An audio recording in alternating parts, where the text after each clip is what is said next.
2차 남북 고위급 접촉이 열린 지 이제 5시간을 향하고 있습니다. 전날 10시간 가까이 길어졌던 이번 접촉이 이틀째에도 같은 양상을 보이고 있습니다. 그만큼 남북의 입장 차이가 팽팽하다는 얘기가 될 텐데요. 전문가 두 분과 함께 짚어보겠습니다. 홍현익 세종연구소 수석연구위원 그리고 김주환 YTN 정치안보 전문기자입니다. 두 분 안녕하세요. 안녕하십니까. 네. 어제 10시간이었고요. 네. 그리고 지금 5시간을 향해 가고 있습니다. 이렇게 되면 총 회담 시간만 15시간이 이제 돼가고 있는 건데요. 네. 정말 마라톤 협상이네요. 네, 우리 대표 두 분과 북한 대표 두 사람 많이 피곤하겠어요. 예. 이게 체력전이 돼가는데 예. 어쨌든 저는 서로 빨리 타협이 돼가지고 좋은 결과가 많은 게 나오면 좋겠지만 이 분쟁에 있어서 이게 확전이 되고 그럴 때는 대부분 오해에서 비롯되는 거기 때문에 예. 15시간을 얘기했다 그러면은 저는 큰 고비는 넘겨가는 게 아닌가. 예. 만약에 큰 결과가 안 나와도 정면 대결하지는 않을 가능성이 크다. 왜냐하면 서로 오해하는 여지는 많이 줄었을 테니까요. 이 네 사람이 사실 작년에 10월 달에도 다 만났던 사람들입니다. 아시안게임 폐막식 때 만났었죠. 홍영표 장관도 당시에 청와대 비서관으로 거기 참석한 걸 제가 봤거든요. 그렇게 보면 네 사람이 다 구면이고 예. 그러나 이제 사안이 워낙 심중한데 이거는 근본 문제로 북한이 자신들이 그 목함질의 설치나 그 포사격에 대해서 선제적으로 자기네들이 먼저 했다는 걸 인정하고 있지 않기 때문에 지금까지 역사적 사례를 보면 그들이 발뺌한 것을 사죄한 적은 아직 없거든요. 예. 만약에 이번에 우리가 사죄를 얻어낸다고 하면 우리 박근혜 정부의 정말 대대적인 외교적 승리고 예. 두 분은 아마 군장 받아야 될 것 같은데 예. 2년 전에 그 개성공단 문 닫았을 때요. 약간 좀 간접적으로 이렇게 그 책임을 좀 느낀다는 그런 얘기는 했지만 그건 간접적인 예. 표현이고 만약에 우리가 요번에 목함지뢰와 포격에 대해서 인정하고 그다음에 사과하고 책임자 처벌하고 재발 방지하고 이게 이제 우리 네 가지 예. 목표인데 여기서 네 가지 다 얻기는 아마 쉽지 않아 보인다. 그래서 그 중에서 선별적으로 우리가 골라서 뭘 하면 몰라도 물론 저 네 가지 다 얻어오길 바라지만 그거 자체가 쉽지 않아서 그걸로 아마 10시간 회담하면 5시간은 그걸로 소비할 것 같고요. 나머지는 청와대 민경욱 대변인 얘기한 거 들러봐선 남북관계 발전 등을 포함해서 폭넓게 논의했다. 예. 이거는 폭넓게 논의했다는 건 이거 사과 문제만 가지고 한다면 확성기와 사과 문제만 가지고 한다면 폭넓게란 말을 쓸 수는 없거든요. 그렇죠. 그러니까 아무래도 천안함 폭침과 오이사 조치 해제, 박광자 씨 살해 사건까지 다 얘기를 하고 이산가족 상봉, 또 우리 대통령 관심사인 DMZ 평화공원 모든 서로가 하고 싶은 얘기를 다 하지 않았을까? 10시간이니까. 예. 그래서 좌변과 우변에 서로 원하는 걸 놓고 이게 짜맞추기식으로 만약에 그 큰 틀에 타협이 된다면 대단한 타협이 일단은 근데 그 지뢰 도발에 대한 사과 표현에 대한 문턱을 좀 넘어야 되지 않을까요? 그러니까 그것만 한 5시간 이상 했을 것 같고요. 예를 들어 북한에서 사과는 절대 못하겠다. 유감 표명 정도로 하자 했을 때 우리 정부가 어떻게 나올 걸로 예상하십니까? 그건 아마 이제 청와대에서 NSC 회의하면서 사전에 어느 정도가 우리의 마지노선이다. 이거 이상 만약에 여기까지 못 지켜지면 깨고 나와라. 예. 그러나 고기보다 넘을수록 이제 당신들 공이고 가능한 많은 걸 받아와라. 예. 그렇게 하는데 이를테면은 이제 우리가 단순하게 평가할 수 없는 게 그들이 이제 사과하고 그러면 우리도 뭔가를 또 줄 거란 말이죠. 예. 그걸 이제 서로 이렇게 계산을 대변 차변을 다 나눠서 봐야지 단순히 사과를 받으면 성공, 못 받으면 실패 이런 식으로 하면 자칫하다 회담 자체가 깨질 수도 있지 않을까. 왜냐하면 역사적인 전례가 인정하지 않은 걸 사과한 적은 아직 없거든요. 네. 어쨌든 마라톤 협상인데 남측도 북측도 어느 쪽도 이제 먼저 나가지 않고 지금 마주 앉아 있습니다. 그렇다면 보다 좀 진전된, 좀 폭넓은 그런 성과가 나오지 않을까 그런 기대감도 높아지고 있는 게 사실인데 어느 부분까지 나올 수 있다고 보십니까? 일단 이번 고위급 회담이 군사적 충돌 위기로 대화로 풀고 있다라는 데 높은 점수를 줘야 될 것 같습니다. 물론 촉발은 북한이 했지만은 어쨌든 그 과거에 보면은 북한의 입장에서는 그 트러블 메이커 불량 국가 이미지였는데 중국이 대북 이 지렛대를 갖고 역할들을 많이 했는데 어쨌든 속내는 했는지 안 했는지 모르겠지만은 지금 현재 대외적으로 한 거 봐서는 북한이 먼저 회담 제의를 했고 예. 이렇게 그런 부분에 좀 평가를 그 대외적인 본인들이 받으려고 하는 것 같고요. 또 하나는 지금 홍 박사님 말씀하시는 거죠. DMZ 평화공원 비군사적 남북교류 분야가 굉장히 많이 있습니다. 뭐 이산가족 찾기. 그러니까 북측의 입장에서 봤을 때 비군사적 분야의 대표적인 하나가 세포 등판이 있죠.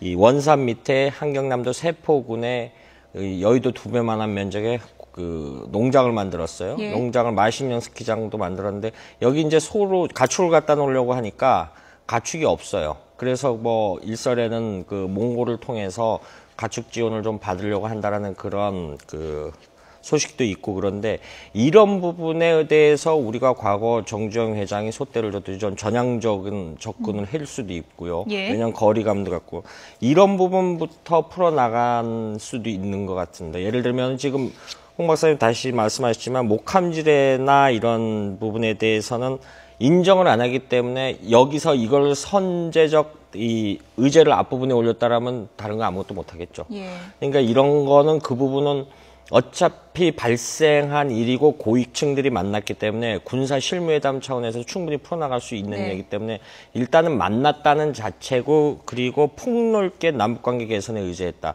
우리가 모르는 굉장히 큰 의제가 있겠죠. 지금 뭐 일부 여기 들어오기 전에 일부 다른 매체들은 이제 벌써 이 모든 현안을 풀 수 있는 한 번에 풀 수 있는 거는 바로 정상회담이거든요. 예. 정상회담부터 벌써 여기까지 좀 일부 언론이 앞서 나가는 예. 그 측면이 없잖아 있는 것 같은데 그렇게 되면 굉장히 좋은 측면이 되죠. 예, 남북 정상회담을 이제 일부 매체에서 언급을 벌써부터 하고 있다고 이제 김주환 기자가 이제 언급을 했는데 황병서 총정치국장이 지난해 10월에 이제 아시안 게임 폐막식 왔을 때 이번엔 좁은 오솔길을 냈는데 앞으로 대통로를 열어가자 이런 얘기를 했습니다. 여기서 이제 대통로가 결국은 정상회담이 아니냐 이런 이제 관측이 나오기 때문에 이런 얘기도 나오고 있는 것 같은데 네. 어떻게 분석해 볼 수 있을까요? 그렇죠. 이제 그 황병서의 얘기는 우리 대통령께서 드레스덴 선언부터 이번 광복절에도 쭉 말씀을 하셨지만 예. 광복절 내용도 보면 상당히 그 목함질의 사건이 벌어진 뒤에 하신 연설인데도 불구하고 북한의 인권 문제나 뭐 그 폭압에 대해서 폭정에 대해서 약간 이제 비판을 하신 다음에 원칙적인 걸 짚으시고 그 북한에 대한 이 비판 부분보다 한 5배 정도의 길이로 이거저거 협력 방안을 얘기하셨는데 예. 그래서 우리의 지금 대통령의 그 남북 관계 개선 방안은 3대 소통로부터 해야 된다. 예. 대통로를 하는 것은 정상회담을 거쳐야 되는데 정상회담을 하려면 뭐 이명박 정부 때도 그랬지만은 미리 사전에 상당 부분 신뢰가 조성이 되고 예. 그리고 뭔가 서로 간에 그 협력하는 분위기가 형성된 이후에 해야지 정상회담을 가지고 경색된 분위기를 깨려고 정상회담을 하는 건 순서가 거꾸로다. 예. 이런 사고방식을 이제 갖고 계시기 때문에 이 아주 실용적으로 민생, 환경, 문화 요게 3대 소통로입니다. 예. 근데 이게 뭐냐면 옛날에 노무현 정부 때도 대체로 비슷한 접근이에요. 그 선의훈안이라고 일단 쉬운 것부터 해서 예. 어려운 문제를 나중에는 해나가자.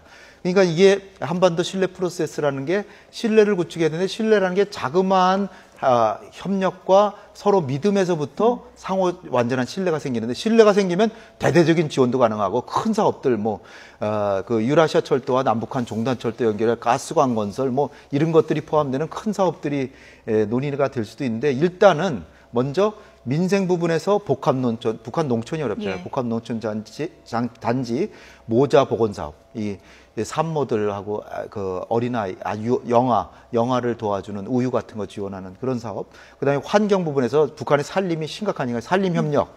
그다음에 문화 부분에 있어서 우리가 같은 예. 그 역사를 갖고 있기 때문에 과거의 문화유산 같이 공동 개발하고 같이 보존하고 그래서 뭐 남북 결의문화원 같은 거를 평양과 서울에 동시에 설치하자 이런 제안을 이제 하시고 있거든요. 그런데 이제 북한은 너무 조급한 거예요 지금 마음이 그게 아니라 지금 남북 간에 서로 확성기 방송하고 전단 뿌리고 그래서 서로 체제를 하나 신뢰가 없는데 무슨 놈의 이런 협력을 할 거냐. 근데 그들의 속내를 보면 예.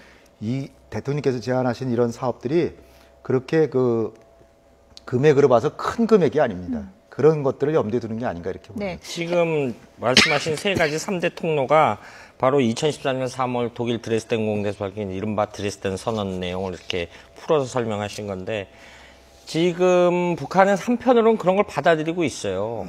얼마 전에 금강산에 솔리폭파리가 발병을 하니까 방제를 위해서 우리 농림과학자들을 불러달라라는 예. 뭐 그런 측면도 있었고요. 예. 그 지금 뭐 협상장 분위기를 좀 이렇게 좀 들여다봐야 될 것 같은데 좀 네. 추측을 할 수밖에 없지 않겠습니까? 황병석, 김양건 두 사람이 이제 참석을 네. 했습니다. 여기서 이제 황병석 카드를 좀 주목을 해봐야 될 것 같은데 군부 1위 권력이지 않습니까? 그리고 아버지 김정일 때부터 신임을 받던 인물이기 때문에 어떤 역할을 해낼 것인가 이번에 이 부분이 상당히 좀 주목을 받고 있는 것 같습니다. 어떻게 전망하십니까? 북한으로서는 황병선은 회담에 내보내지 않으려고 했죠, 처음에. 예. 김양건 그 통전부장하고 우리 김관진 실장하고 요 두 라인으로 그 1대1 회담을 하자. 그런데 이제 김양건이라는 사람은 김정은이에게는 아주 최고의 책사입니다. 대남 책사로 과거에 노무현 대통령 때 그 남북 정상회담 할 때 김정일은 오로지 김양건이 하나만 놓고 회담을 했고, 우리는 청와대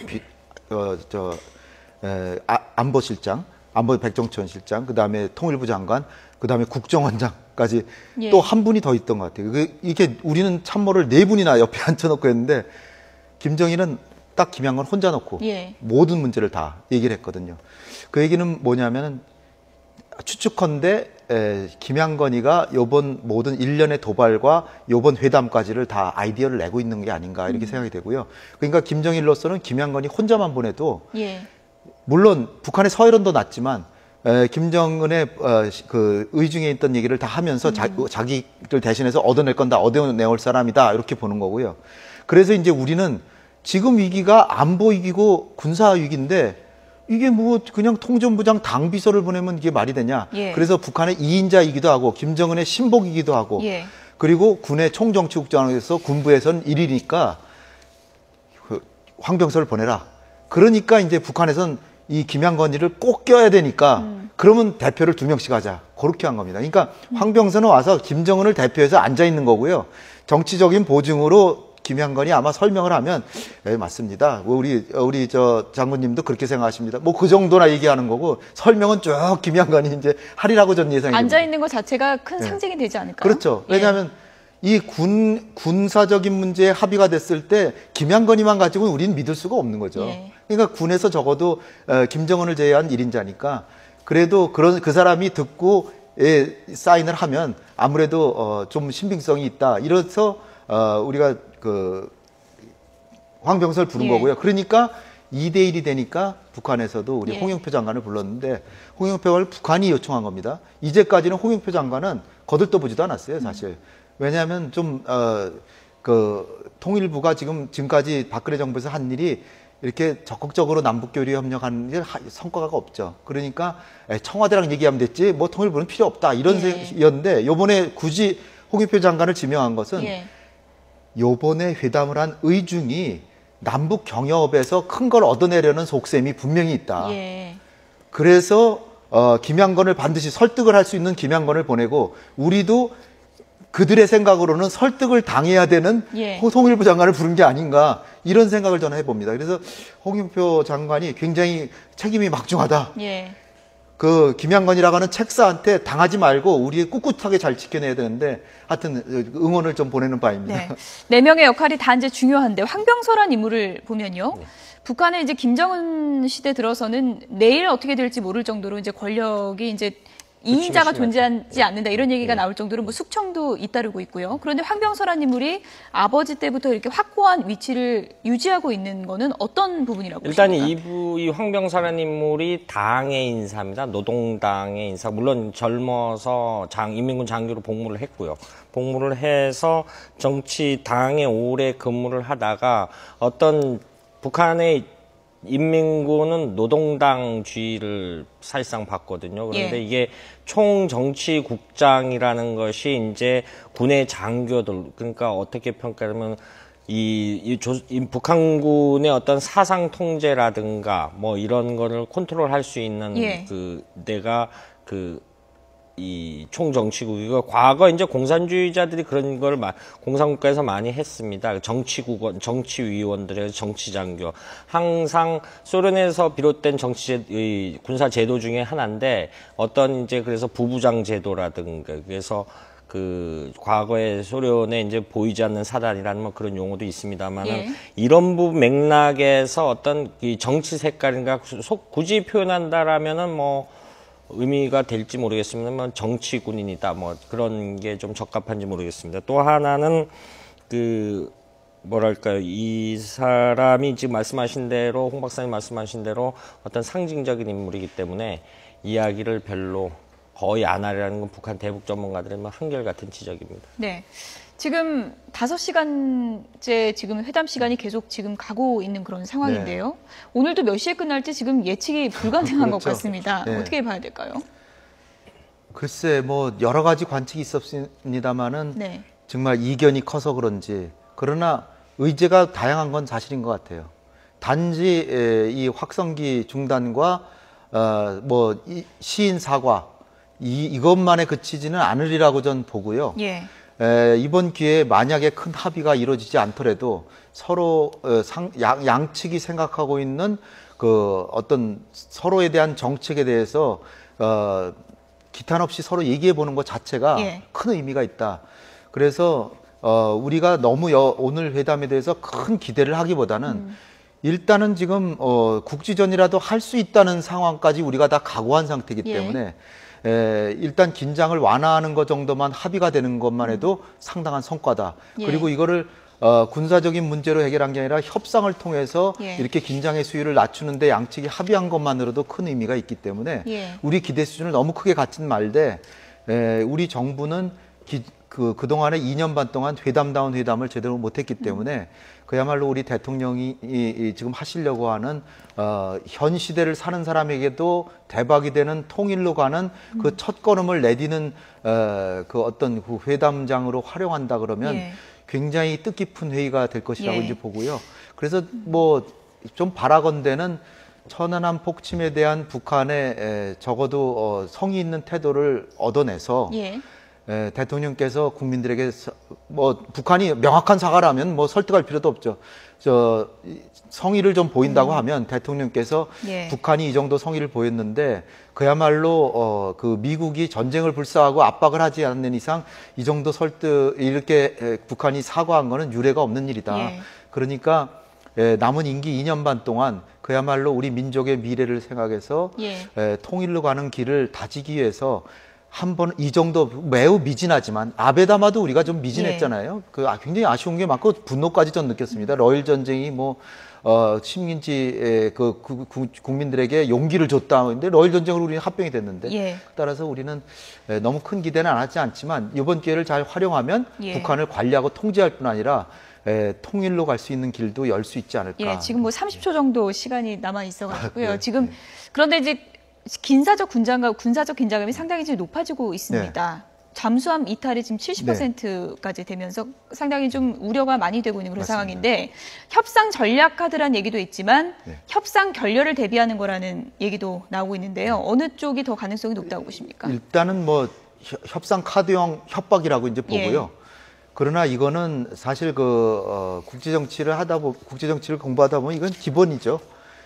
타결되기 전까지는 절대 양보 안 하는 거죠. 그래서 협상에 나선 사람들의 협상력을 북돋아 주는 건데 우리도 이를테면 확성기 방송 계속 하잖아요. 그러니까 더군다나 이제 뭐 지금 잠수함이 50척이나 안 보인다니까 걱정이 되실지 모르는데 북한 잠수함 되게 낡은 잠수함이래. 디젤 잠수함입니다. 소리도 크게 나고. 그래서 하루에 2번은 반드시 떠서 숨을 쉬어야 돼요. 예. 그러니까 우리가 지금 이 순간에 딱 파악 못하는 거지. 예. 지금 계속해서 이제 보고 있으니까 하나하나 점 찍어서 다 파악하리라고 생각되고요. 그들이 뭐 포병 화력 DMZ 내에도 증강하고 특수전부대도 집어넣었지만 예. 이게 다 일단은 압박과 이 협박용이고요. 우리도 워치콘 2로 격상시켰고 감시정보태세 인공위성부터 시작해서 뭐 모든 정보 자산을 다 활용해서 한미 협력하에 하고 있고요. 예. 여차하면은 평양의 인민무력부나 주석궁을 타격할 수 있는 F-15 수시로 떠서 예. 압박하고 있기 때문에 별로 국민 여러분 걱정 안 하셔도 될 것 같습니다. 네. 남북 간 관계가 지금 굉장히 중대한 국면을 맞고 있고요. 2차 남북 고위급 접촉이 열린 지 지금 5시간을 향하고 있는데요. 어떤 결론이 도출될지 지켜봐야 될 것 같습니다. 홍현익 세종연구소 수석연구위원, 김주환 기자였습니다. 고맙습니다. 감사합니다.